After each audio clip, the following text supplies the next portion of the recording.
پیش مال دوره؟ بله مال 1000 سال پیش بود. این زمانی که این الان قنات 6 متر بالاتره. خب زمانی که قنات کیخارسو بیرون آوردن، این مسیری که 110 متر اومد پایین، این تونل را کندن، ورودی باعث شد خاکش از این قسمت رفته بالا، از اینجا رفته. اون پشت درم که چاه از خاکش از اونجا رفته بالا، از اینجا. خب ورودی باعث شد اینجا که تکمیلش کردن به اون تا اون بالا که رفتن، یعنی ورودی باعث شد. این آجراشو با ایزون پختن. این آجرا خب آهکش هم سنگ معدنی بوده که برای آهک پختن، با ایزون پختن. خب پولای قدیمی ها بود.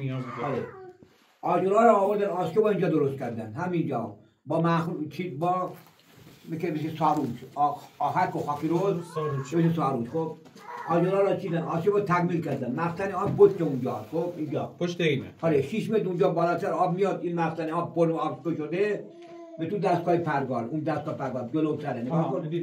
اون دستگاه پرگار رو چرخونده به فشار. این سنگی که اینجاست نگاه کن، این سنگ ثابت بوده. خب این سنگ در حال حرکت بوده. نگاه کن این سنگ اونجا پوشونده بوده بالات که آب نیاد به تو آسیاب بیفته. اون دستگاه پرگار چرخونده، اون سنگ چرخونده. خب گندم هم که داخل اونجا رفته، اون چوبه که اونجا آبیدونه ببین، اون چوبه که نخش کرده. بله.